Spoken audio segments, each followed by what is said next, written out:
So this is the first edit of feeling some type of way. The bubble of atmosphere around the mostly flat rock surface of the asteroid was very thin. I need to be clear here. Within their temporary force field. Two armadas built above the skies. Okay. That had been. I was racing through the beginning of this story and wasn't being clear, I don't think. Two armadas that had been built above the skies of very different worlds hung poised in the void of space. Let's say preparing to blast each other into oblivion. The pair of military leaders on the lonely rock sized each other up, not for the first time. Let's put an article in here. You know you're editing well when you're putting in a bunch of these. The only thing better than that is that's. General Gordy Congress was mostly human except for the trace DNA of various compatible alien species that made up the genome of most Earthlings in the modern era. His features looked Roman and cut an imposing figure among his own kind. Some of that chiseled look in his face came from Bortogian. From his Bortogian great grandmother. And not as much from his human ancestry. Other species more hostile than the ones who commonly bred with humans in generations past were less impressed. The Alvane order might be the least impressed with humans of all. The least impressed of all with humans. I think that's a stronger order there. Seems like a small thing, but it can make a big difference in the impact of a sentence. Alvane Lord... Oh, I need to put the D in here, although that could work too. Alvane Lord Teelith towered over the general with her many arms crossed and almost all her eyes focused down on him. Gordy admired her long blue legs. He knew those legs held a lot of power.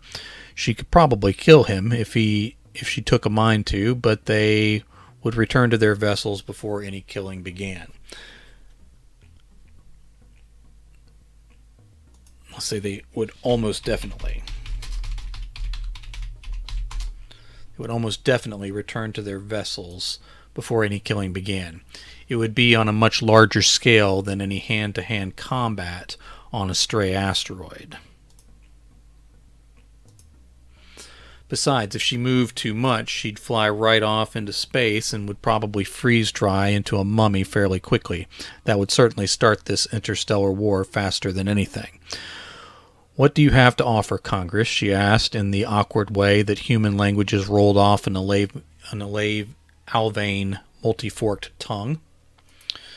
He found himself staring at her tongue for a long moment before he finally answered, "Do you mean personally or diplomatically?" As she stared blankly down at him, he thought his little joke might not have translated well.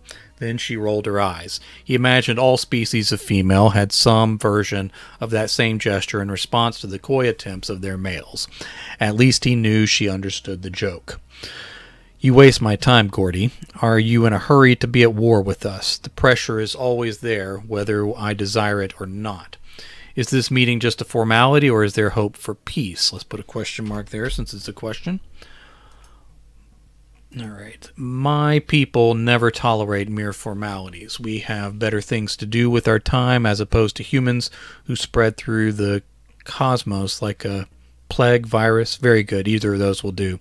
My point is that unlike humans, we never negotiate in vain.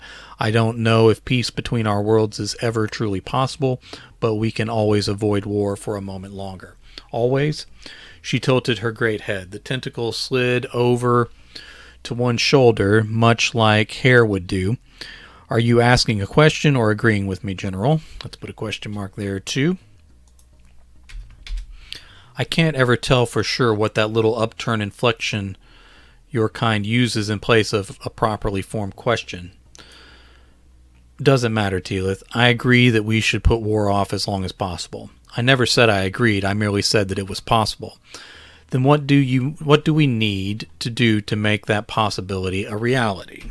Another question mark. Apparently I didn't want to use question marks that day. I was saving them up for a special occasion. Her many eyes narrowed. She wondered if that meant the same things with her species as it did with his. Finally, she said, I don't suppose you would consider vacating interstellar space and returning all your people to your home world. And you acted like you didn't understand inflection, he said. No, I don't think I could sell that to the human race across the entire galaxy and beyond. Our numbers fill many worlds and systems now. We are travelers, explorers, and civilization builders. Much like viruses,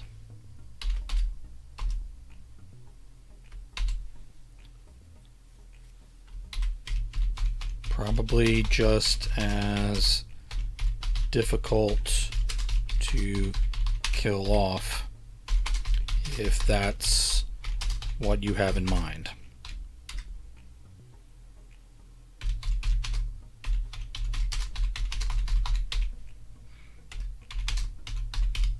But no, I can't roll the entire history of human expansion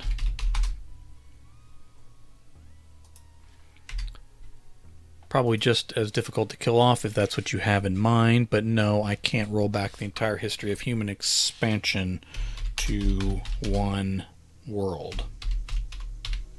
I'm afraid.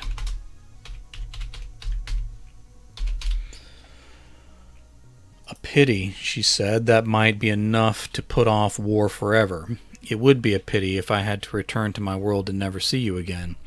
Is that cute, Gordy? Are you trying to be cute with me? Trying? Trying. Is that another no? Not a question. I was agreeing this time. So hard to tell. Why don't we just not go to war, Daleth? Make it as simple as that. If it were that simple, Gordy, then we probably wouldn't be here now. Neither side wants to give up much, he said, and as you said, no matter what we do, war won't be put off forever, so let's just go back into our territories again and put off war a little while. That will be hard to sell to my leadership, as you would say. How long does it take to move messages through the reaches of space? By the time they decide it's not enough, war will have been avoided. Clever human, cute even, but it also might work. It was a pleasure seeing you again for another successful negotiation. Telis smiled. At least he thought it was a smile. We should return to our ships. They will get nervous the longer we wait.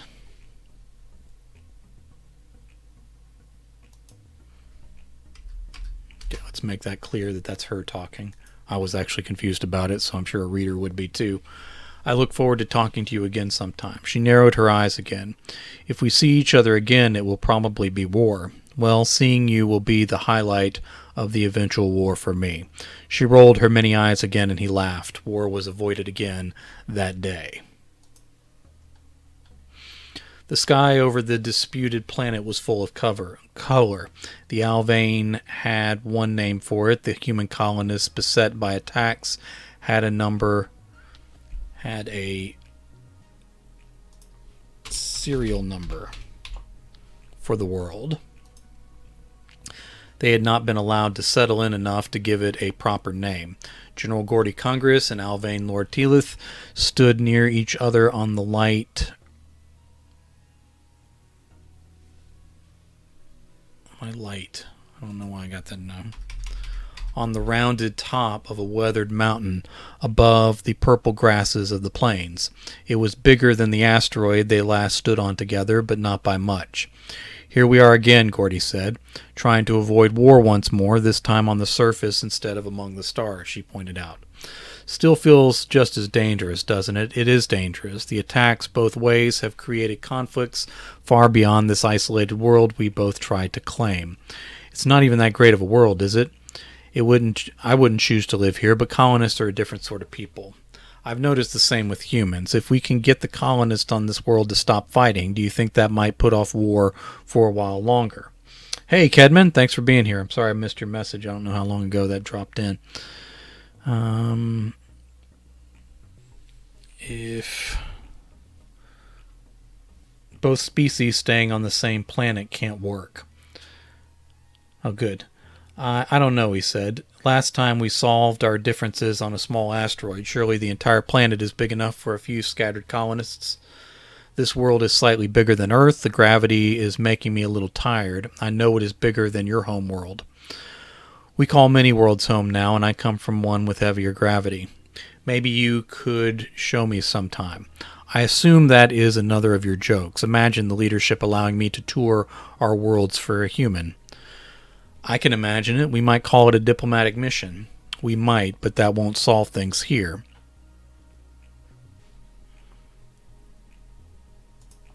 Here now, let's say. We could divide the world and each set of colonists stay on their sides. Now I know you must be joking, Gordy. Can you imagine our people walking right up to a line and then refusing to cross over or fight? I can imagine a lot. We can make that line very thick, like a forbidden zone of sorts. Teela seemed to be considering. He hoped she wasn't just translating his words in her head still. It would be better if you just left. Gordy laughed. Your side could do the same. We don't give up worlds easily. Not even one so poor in resources. It really is an unremarkable planet to fight over, she said. It's lush and supports life, but no real mineral resources of any use off-planet. Hardly worth all this trouble. But to answer your inflected question, no, not even one so poor in resources. So we create a line and the colonists stay on their sides for now. That's madness, she said. No better than our pretending to agree to a truce with no terms back on that asteroid. My people sent me to negotiate again because they thought I did such a great job avoiding war before. She gave that same expression he thought of as a smile. My leadership did the same with me. Okay. My leadership did the same with me.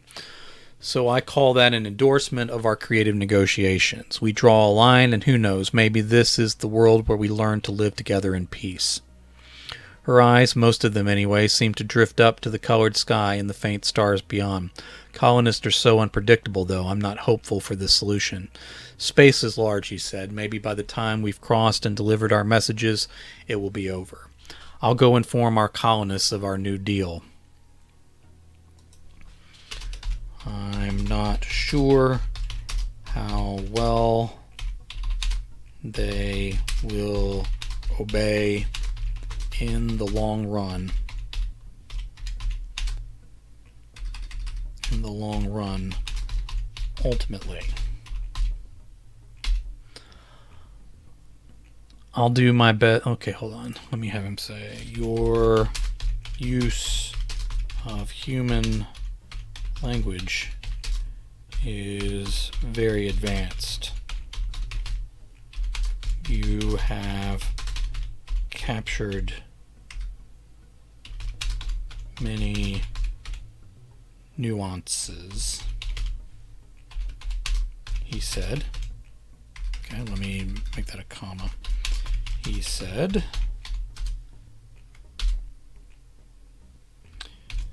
your language is convoluted but not remarkable.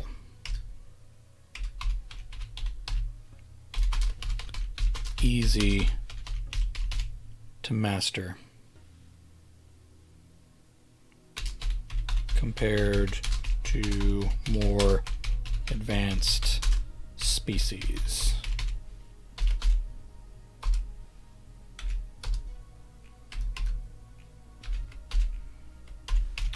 Learn to take a compliment, my dear.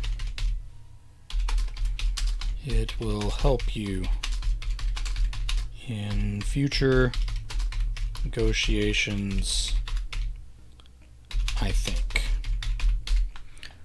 I'll do my best to talk our side into this creative deal too. As they parted to their shuttles, he called out, "Mention that tour of your homeworld, too. Who knows, they might go for it." She rolled her eyes at him one more time, and he laughed. Fix that typo. All right, scene break, and I believe we might be in the last section. Gas vented into space as the force fields trying to contain the ruptures and hold the ship together flickered on the verge of failure. General Congress saw the next blast come in long before he could hear them. The ship was still turning on thrust, but not fast or sharp enough. He ran the length of the passage and cut the corner close to dive down one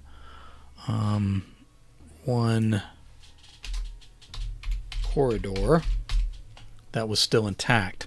As the blast from Alvane cannons struck what remained of the hull on that side, the vibrations through the metal and the atmosphere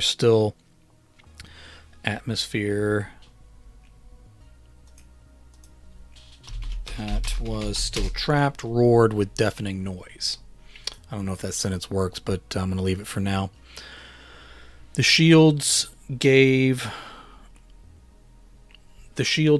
out, and Gordy Congress was sucked backward toward the emptiness of space. As the Alvane cruiser moved closer in silence, he felt it wasn't empty enough out there for his liking. Before he could fly off into that disputed space, which never seemed big enough for the two species, the force fields powered back up, and he clung to the deck with just enough artificial gravity to hold him in place. It reminded him a little of his asteroid he'd shared with Telith. Unfortunately, she had been right about war being inevitable. All right, I misspelled war. How do you like that? He climbed to his feet and started up the passage again. Where was everyone? Was the bridge even intact? The engine room still had to be, if they had thrust. Without the bridge, command would be moved down there. So where did he need to go? He stopped short and turned to stare out the vast opening in the ship. The shield still flickered, and the air was growing mountaintop thin. The planet below, one of the moons of a larger gas giant, actually rolled slowly into view. Either the crew was trying to dive behind the moon, or the ship was in some sort of death spiral already.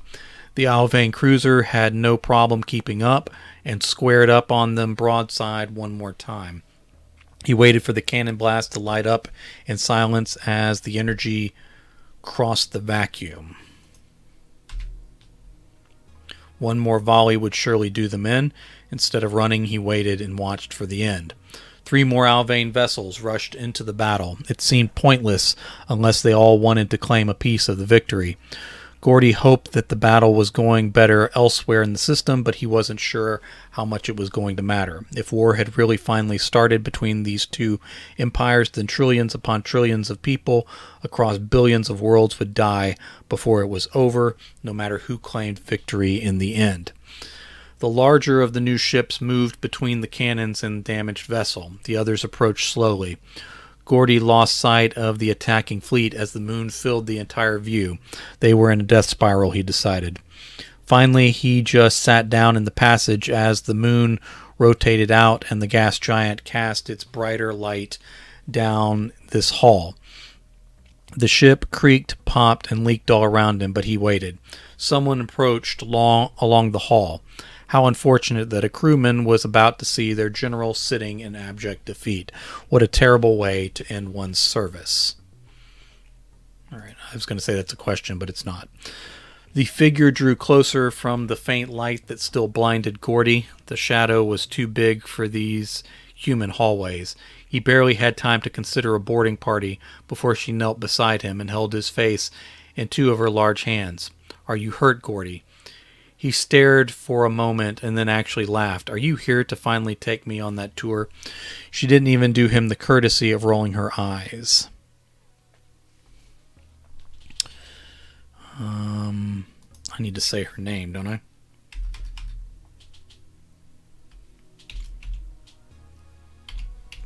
Teelith knelt beside him and held his face in two of her large hands. Are you hurt, Gordy? He stared for a moment and then actually laughed. Are you here to finally take me on that tour? She didn't even do him the courtesy of rolling her eyes. We are evacuating the surviving crew of your ship. I'm not sure how many you lost, but we can figure that out once we have you all to safety. The war has started. Doesn't that make us your prisoners? Hopefully just long enough to deliver you back to your own people. What about the rest of the battle across the system? It wasn't going well for you. That's the bad news, she said.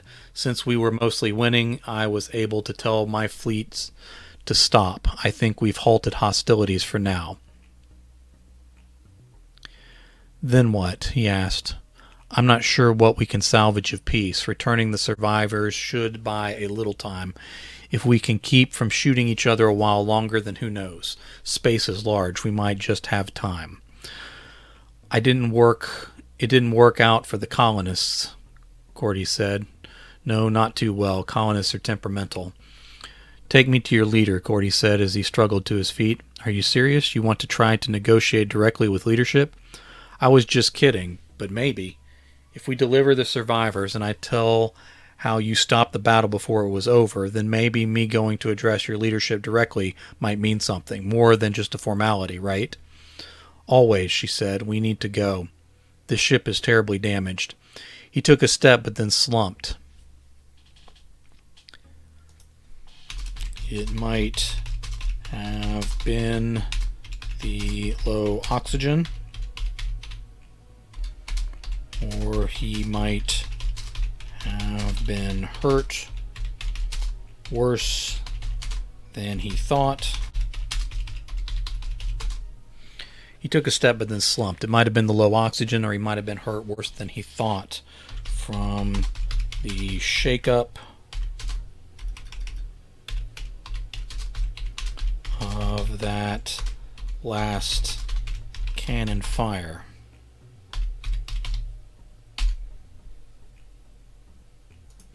She caught him with several of her arms and lifted him as she ran bent over through the passage toward the docking ports her ships had used.